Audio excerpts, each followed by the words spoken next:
ان اللہ وملائکتہ یصلون علی النبی یا ایہا الذین آمنوا صلوا علیہ وسلموا تسلیما اللہم صل علی سیدنا محمد وعلی آل محمد وبارک وسلم صلاۃ و سلاما علیک یا سیدی یا آقائی یا مولائی یا حبیبی یا رسول اللہ صلی اللہ تعالی علیہ وسلم۔ اللہ تبارک و تعالیٰ کا بے انتہا شکر و احسان ہے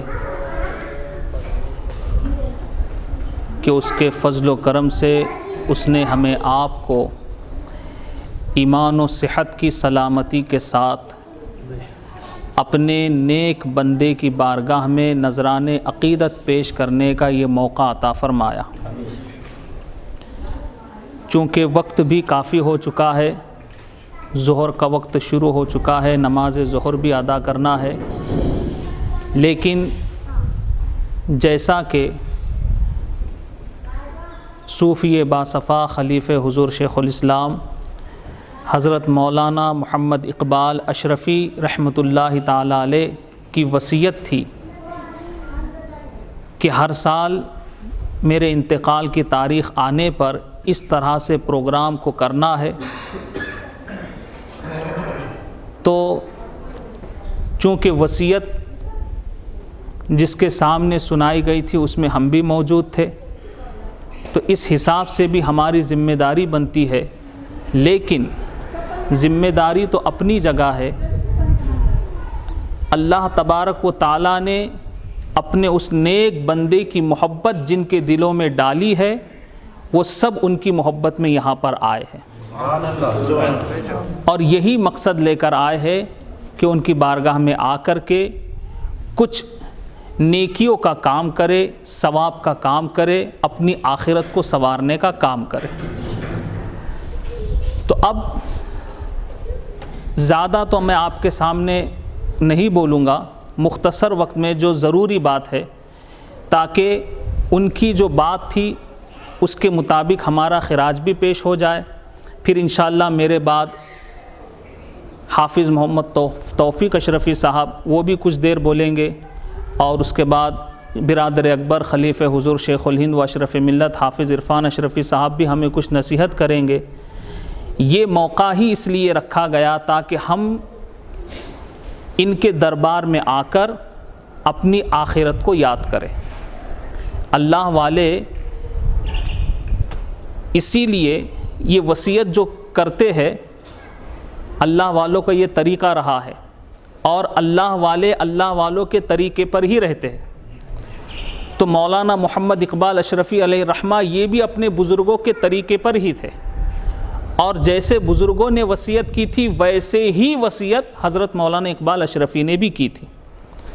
مگر سارے بزرگوں کی وصیت کا مقصد ہی یہ ہوتا ہے کہ ان کے جتنے بھی چاہنے والے ہیں، مریدین ہیں، معتقدین ہیں، محبین ہیں، وہ سب کے سب جو ہے اللہ کو یاد کرے، اپنی آخرت کی فکر کرے۔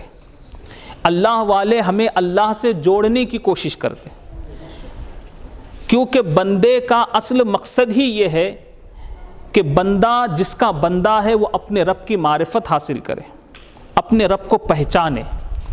تو اگر یہ مواقع ہمارے سامنے نہیں ہوتے اور ہم اسی طرح دنیا داری میں لگے رہتے تو کبھی ہم کو اللہ کا نام لینے کی بھی فرصت نہیں ملتی۔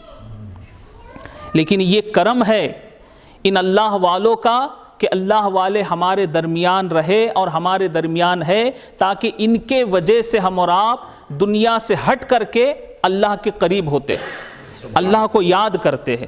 تو یہی مقصد ہوتا ہے۔ تو بحمدہ تعالی اللہ تبارک و تعالیٰ کا شکر ہے کہ اس نے ہمارے دلوں میں ان کی محبت رکھی ہے، اور یہ محبت ہماری مرضی سے نہیں ہے، یہ اللہ کی مرضی سے ہے۔ سبحان اللہ۔ کس کی مرضی سے ہے؟ اللہ کی مرضی سے ہے، کیونکہ حدیث آپ نے کئی مرتبہ سنی ہے کہ جب اللہ تبارک و تعالی کسی بندے سے محبت فرماتا ہے تو حضرت جبریل کو بلا کر کہتا ہے جبریل یہاں آؤ۔ اب اللہ تو قادر ہے، وہ مالک و مختار ہے، وہ جو چاہے کر سکتا ہے، وہ جس سے چاہے محبت کرے، مگر اللہ اپنے پاس بلا کر یہ راز کی بات حضرت جبریل سے کہتا ہے کہ جبریل میں فلاں بندے سے محبت کرتا ہوں۔ حضرت جبریل فرماتے یا اللہ میرے لیے کیا حکم ہے؟ تو اللہ فرماتا ہے تم بھی اس سے محبت کرو۔ تو سب سے پہلے محبت کس نے کی؟ اللہ نے۔ پھر اللہ نے حضرت جبریل سے کہا تم بھی محبت کرو، حضرت جبریل بھی محبت کرنے لگتے۔ پھر فرماتے کہ اب میرے لیے کیا حکم ہے؟ حضرت جبریل کو اللہ فرماتا ہے کہ اب آسمان میں جاؤ اور آسمانی کائنات میں فرشتوں میں ندا کر دو کہ خدا فلاں بندے سے محبت کرتا ہے، تم بھی محبت کرو۔ تو حضرت جبریل اللہ کے حکم سے جاتے ہیں اور فرماتے کہ اللہ فلاں بندے سے محبت کرتا ہے، تم بھی محبت کرنے لگ جاؤ۔ تو سارے آسمان کے فرشتے اس نیک بندے سے محبت کرنے لگتے۔ پھر اللہ فرماتا ہے جبریل اب زمین پر اتر جاؤ اور جن لوگوں کے دل پاک ہے ان پاک دلوں میں میرے اس نیک بندے کی محبت کو ڈال دو۔ تو حضرت جبریل اللہ کے حکم سے زمین پر آتے ہیں اور تمام وہ لوگ جو اللہ والوں سے محبت کرنے والے جن کے دل پاک ہے، تو حضرت جبریل ان کے دل میں خدا کے اس نیک بندے کی محبت ڈال دیتے ہیں۔ تو معلوم ہوا یہ محبت ہماری اپنی مرضی سے نہیں ہے، خدا کی مرضی سے۔ حضرت مولانا محمد اقبال اشرفی سے ہم نے اپنی مرضی سے محبت نہیں کی، یہ خدا کی مرضی سے کی، اور خدا کی مرضی پہلے ہے، ہماری محبت بعد میں ہے۔ پہلے خدا نے محبت کی ہے، سب سے پہلے محبت کس نے کی؟ خدا نے۔ اور خدا جس سے محبت کرتا ہے اس کو چن لیتا ہے، اسی لیے جب خدا اسے چنتا ہے، اس سے محبت کرتا ہے، آسمان والوں میں زمین والوں میں اس کی محبت کو تقسیم کرتا ہے، تو کچھ ایسے ناپاک دل بھی ہوتے ہیں جو ان اللہ کے نیک بندوں سے عداوت رکھتے ہیں، ان سے دشمنی رکھتے ہیں۔ یاد رہے یہ دشمنی اسی وجہ سے ہے کیونکہ اللہ نے ان کے دلوں کو نہیں چنا۔ اللہ نے اپنے نیک بندے کی محبت کے لیے ان کے دلوں کو نہیں چنا۔ اگر ان کے دلوں کو چن لیتا تو وہ بھی ان سے محبت کرنے والے ہوتے۔ اور پھر ایسے بھی لوگ ہم نے دیکھے ہوں گے اپنی زندگی میں جو زندگی بھر ان کی مخالفت کرتے رہے، زندگی بھر ان نیک بندوں کے خلاف بولتے رہے، جب وہ دنیا سے چلے جاتے ہیں تو ان کے مخالف دشمن بھی ان کے دوست بن جاتے ہیں کہ اللہ ان کے دل میں بھی محبت پیدا کر دیتا۔ تو یہ محبت اللہ کی طرف سے ہوتی ہے۔ تو اللہ کا شکر ہے کہ اللہ تعالیٰ نے ہمیں بزرگان دین سے، اولیاء اللہ سے محبت کرنے والا بنایا۔ اب ہماری جو ذمہ داری بنتی ہے کہ اللہ کے فضل سے ہم اللہ والوں سے محبت کرنے والے عقیدے پر ہے، اللہ کے فضل سے ہم اولیاء اللہ کے محبت کرنے والے عقیدے پر قائم ہے۔ اب ہماری ذمہ داری یہ بنتی ہے کہ ہم اللہ کی بارگاہ میں یہی دعا کرے کہ یا اللہ ساری زندگی ہمیں اولیاء اللہ کی محبت میں زندہ رکھ اور ان کی محبت میں موت نصیب فرما۔ اور صرف یہ اس لیے نہیں ہے، یہ نعمت ہے خدا کی، کسی نیک بندے کی محبت دل میں پیدا ہونا یہ بھی خدا کی بڑی نعمت ہے، یہ سب کو نہیں ملتی۔ اور اس طرح کا ماحول جو بنانے کا مقصد ہے، لوگ اپنے اپنے دلوں کی خوشی کے لیے، دلوں کے اطمینان کے لیے نہ جانے کیا کیا کرتے، کہاں کہاں گھومتے پھرتے ہیں، سیر و تفریح کرتے ہیں، مگر یہ پروگرام کرنے کا مقصد یہ ہے کہ اللہ نے ہمارے دل میں تو محبت رکھی ہے، ہم یہ چاہتے ہیں کہ ہمارے بعد ہماری نسلیں جو آئے ان کے دلوں میں بھی اولیاء اللہ کی محبت رہے، ان کے دلوں میں بھی اولیاء اللہ کی محبت رہے۔ اسی لیے ہم بچپن سے انہیں یہ شوق دلاتے ہیں، اور جو باپ اپنے بچوں کو یہ شوق دلاتا ہے تو بھلے اگر وہ آگے راہ سے بھٹک بھی گیا ہو تو اپنے باپ دادا کے طریقے کو ضرور یاد کرتا کہ میرے والد مجھے یہاں لے جایا کرتے تھے، میرے والد مجھے یہاں لایا کرتے تھے۔ تو اس لیے آپ لوگوں سے بھی یہ گزارش ہے کہ اگر آپ بھی یہ چاہتے ہیں کہ آپ کی نسلیں، آپ کی اولادیں اللہ والوں سے محبت کرنے والی رہے تو ایسے ماحول میں انہیں لایا کرو، ایسے ماحول میں بٹھایا کرو، ان کی تربیت کیا کرو۔ صرف انہیں بتانے سے وہ صحیح راہ پر نہیں آئیں گے، بلکہ انہیں صحیح راستے پر ہم کو خود کو بھی چلنا ہے اور انہیں بھی چلانا۔ بات سمجھ رہے ہیں نا؟ تو یہ بحمدہ تعالی اللہ کا فضل ہے۔ اب ساتھ ہی ساتھ مولانا محمد اقبال اشرفی علیہ الرحمہ جو ہمارے چچا ہے، بڑے والد ہے، میرے والد سے بڑے ہیں، ہم نے انہیں اپنی زندگی میں اپنی ماتھے کی آنکھوں سے دیکھا، اور یقیناً ولی وہی ہوتا ہے کہ جسے دیکھو تو خدا یاد آئے۔ سبحان اللہ، سبحان اللہ۔ ولی وہ ہوتا ہے جسے دیکھو تو آخرت کی فکر ہو۔ تو حضرت مولانا محمد اقبال اشرفی علیہ الرحمہ کا چہرہ وہ چہرہ تھا کہ کوئی دیکھتا تو خدا یاد آتا، ان کی صحبت میں بیٹھتا تو آخرت کی فکر کرتا، ان کی صحبت میں بیٹھتا تو دنیا کو بھول جاتا، سارے غم دور ہو جاتے اور آخرت کی یاد میں لگ جاتے۔ یہی اللہ والوں کی پہچان ہوتی ہے۔ اور بہت ہی خوشی کی بات ہے کہ آج ہماری اس مجلس میں حضرت مولانا اقبال اشرفی علیہ الرحمہ کے بچپن کے ساتھی، ان کے دوست عزیز القدر قاری مہتاب صاحب قبلہ اور عزیز القدر حافظ مولانا ضمیر الدین صاحب قبلہ، یہ دونوں بھی موجود ہے۔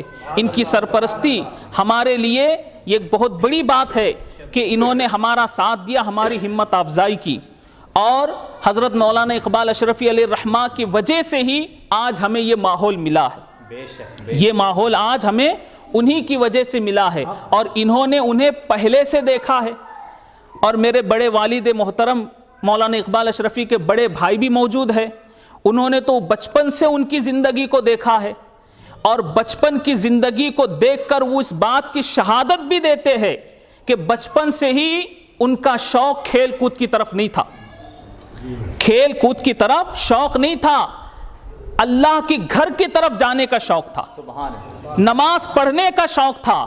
یہی اللہ کے نیک بندے ہونے کی پہچان ہے۔ اور جب خدا کسی بندے کو چنتا ہے تو بچپن سے اس کے اندر وہ عادتیں پیدا کر دیتا ہے، بچپن سے اس کے اندر وہ اچھی خصلتیں، اچھی عادتیں پیدا کر دیتا ہے، اور پھر جیسا جیسا وہ خدا کے قریب ہوتے رہتا ہے، اللہ تبارک و تعالی اس نیک بندے کے درجات کو بلند کرتا رہتا ہے، بلند کرتا رہتا ہے۔ تو ہمیں آپ کو حضرت مولانا محمد اقبال اشرفی علیہ الرحمہ کی زندگی سے یہ سبق لینا ہے۔ مقصد یہ نہیں ہے کہ ہم حضرت مولانا اقبال اشرفی کی تعریف کریں، کوئی ولی یہ نہیں چاہتا کہ تم میری تعریف کرو، میرے چرچے کرو۔ یہ جو ان اولیاء اللہ کے چرچے ہوتے ہیں، جو ان کی تعریف ہوتی ہے، یہ اللہ کی طرف سے ہوتی ہے، یہ اللہ کا ان کو انعام ہے، کیونکہ وہ ساری زندگی خدا کو یاد کرتے رہے تو اللہ تعالیٰ ان نیک بندوں کا چرچہ اپنے بندوں سے کرواتا رہتا۔ فَاذْكُرُونِي أَذْكُرُكُمْ، تم میرا ذکر کرو میں تمہارا چرچہ کروں گا۔ تو وہ ساری زندگی اللہ والے اللہ کا چرچہ کرتے رہے۔ حضرت مولانا محمد اقبال اشرفی کی زندگی ہو یا پھر کئی اولیاء اللہ کی زندگی ہو، ان کی زندگی کی جو باتیں ہم اور آپ سنتے ہیں، اس کا مقصد یہ ہے کہ ان کی زندگی سے ہمیں کچھ سبق لینا ہے، کچھ سیکھنا ہے، وہ ہمارے درمیان رہے۔ کئی اولیاء اللہ کی سیرت، ان کی زندگی ہم نے سنی، مگر کئی اولیاء اللہ کو ہم نے آنکھوں سے نہیں دیکھا، مگر کچھ خدا کے ولی، خدا کے دوست ایسے بھی ہیں جو ہمارے درمیان رہے، اور اللہ تعالیٰ نے باب ولایت قیامت تک کھلا رکھا ہے۔ سبحان اللہ، سبحان اللہ۔ یہ ولایت کا دروازہ قیامت تک کھلا ہے، قیامت تک اللہ کے نیک بندے دنیا میں ہمارے درمیان آتے رہیں گے، ہمارے ساتھ کھاتے ہیں، سوتے ہیں، اٹھتے ہیں، بیٹھتے ہیں، زندگی گزارتے ہیں، مگر وہ اللہ کے قریب ہوتے ہیں، اور ایسے قریب ہوتے ہیں کہ ان کی زندگی کو اگر ہم دھیان دیں، غور کریں، تو اس سے یہ پتہ چلتا ہے کہ ان کی زندگی عام زندگی نہیں ہوتی ہے، نبی کی سیرت کے مطابق ہوتی ہے۔ ان کی زندگی نبی کی سیرت کے مطابق ہوتی، کیونکہ اولیاء اللہ نے ساری زندگی لوگوں کو نبی کی سیرت سکھائی، صرف زبانی بول کر نہیں، اپنے اخلاق و عمل سے، اپنے کردار سے بھی یہ ظاہر فرمایا کہ نبی نے کس طرح زندگی گزاری اور ہمیں کیسی زندگی گزارنی۔ تو بس ایک بات سیرت کی کہ جیسے حضور علیہ السلام کی سیرت میں جو سب سے نمایاں چیز ہے وہ ہے حضور علیہ السلام کا اخلاق۔ سبحان اللہ۔ کیا ہے؟ سبحان اللہ۔ سب بولیے، اخلاق۔ اور سرکار کے اخلاق کا کیا پوچھنا، سرکار کے اخلاق کا کیا پوچھنا۔ اپنے تو اپنے دشمن بھی بولے کہ اعلیٰ ہے کردار مدینے والے کا. اپنے تو اپنے دشمن بھی بولے کہ اعلیٰ ہے کردار مدینے والے کا. وہ نبی کی سیرت. حضور علیہ الصلاۃ والسلام کو راستے میں کوئی خاتون کوئی عورت مل جاتی اور حضور کا ہاتھ پکڑ لیتی تو حضور علیہ الصلاۃ والسلام اس وقت تک اپنا ہاتھ نہیں چھڑاتے جب تک وہ خود نہ چھوڑے. یہ ہے اخلاق رسول. ذرا بتاؤ ہم اپنے اندر جھانک کے دیکھیں ہمارے اندر یہ چیز ہے؟ ہم کو تو غلطی سے کس کا دھکا لگ جائے تو غصہ آتا ہے اور پھر ہم کہتے ہیں کہ ہم نبی کے چاہنے والے. اخلاق رسول کیا ہے؟ نبی کی زندگی کا کردار کیا ہے یہ دیکھو. حضور علیہ السلام جب تک وہ خود اپنا ہاتھ نہ چھوڑتے, جب تک حضور علیہ السلام اپنا ہاتھ نہیں کھینچتے, سب سے نمایاں پہلو حضور علیہ السلام کا اخلاق ہے. اور یہی اخلاق اللہ والوں کی زندگی میں ملتا ہے. یہی اخلاق اللہ والوں کی زندگی میں ملتا ہے. حضرت مولانا محمد اقبال اشرفی رحمۃ اللہ تعالی علیہ, ان کے اخلاق کا ایک واقعہ بتاؤں. ابھی وہ صاحب جناب اکرام الدین صاحب جنہیں پینٹر بابو کہتے, ہماری آج مجلس میں نہیں آئے, وہ بھی بہت محبت کرنے والے حضرت مولانا اقبال اشرفی سے اور ہر پروگرام میں شامل رہتے ہیں. ان کا خود کا یہ واقعہ ہے, وہ خود بتاتے ہیں کہ میرا کام جو کاروبار ہے پینٹنگ کرنے کا ہے, کلر دینے کا. اور ایک مرتبہ میں کسی کام پر کسی جگہ پر کام کر رہا تھا, کلر دے رہا تھا, اور کپڑے تو کلر میں ڈوبے ہوئے رہتے ہیں, پینٹروں کو دیکھا ہوگا نا آپ نے. اب وہاں پر حضرت مولانا اقبال اشرفی علیہ الرحمہ پہنچے. اب یہ بڑی محبت کرنے والے تھے. اب یہ ان کو دیکھ رہے ہیں مولانا اقبال اشرفی کو, اور وہ ان کو دیکھ رہے ہیں.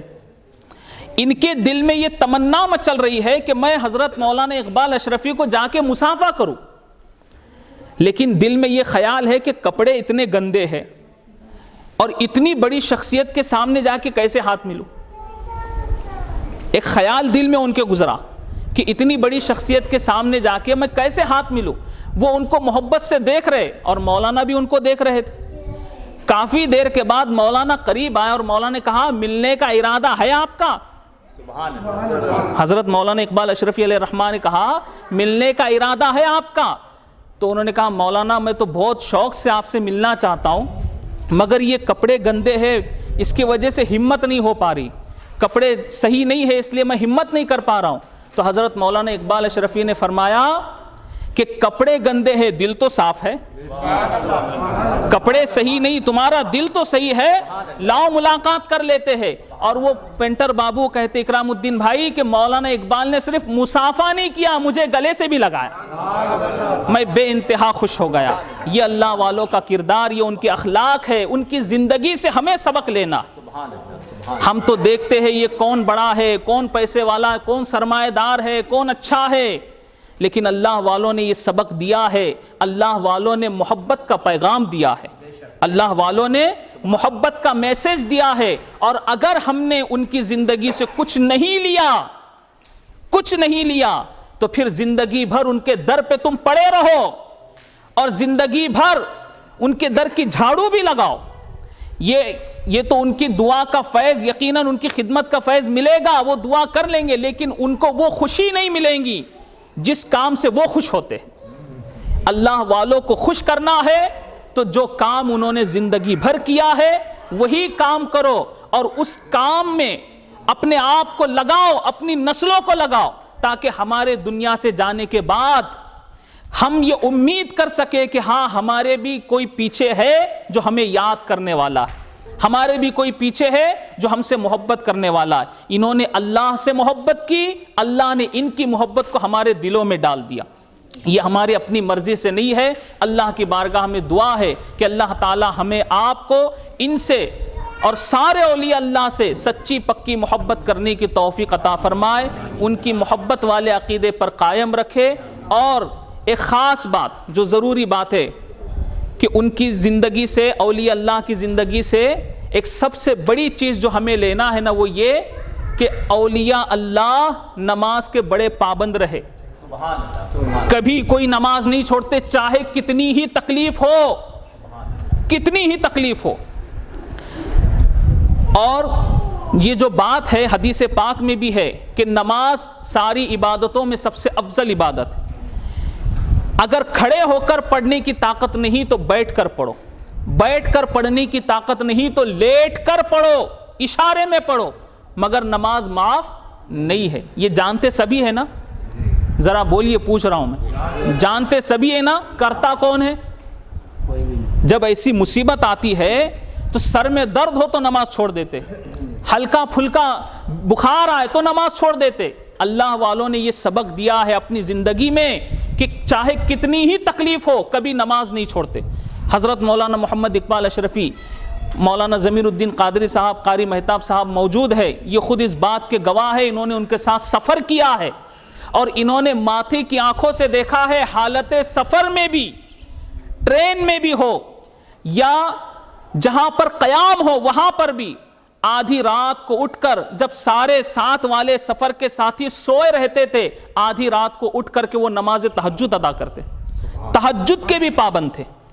تو ان کی زندگی سے یہ سبق لینا ہے. اور پھر کوئی دوسرا سفر بھی کر کے آئے اور رات میں دیر ہو گئی تو آپ آرام پہلے نہیں کرتے تھے, پہلے نماز پڑھتے تھے. پہلے کیا کرتے تھے؟ نماز. لوگ کیا کرتے؟ پہلے آرام کرو بعد میں نماز پڑھیں, الٹا کرتے ہیں لوگ.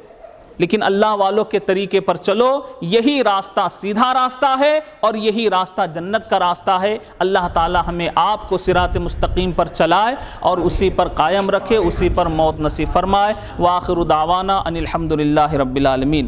اب میں بڑے ادب و احترام کے ساتھ حافظ توفیق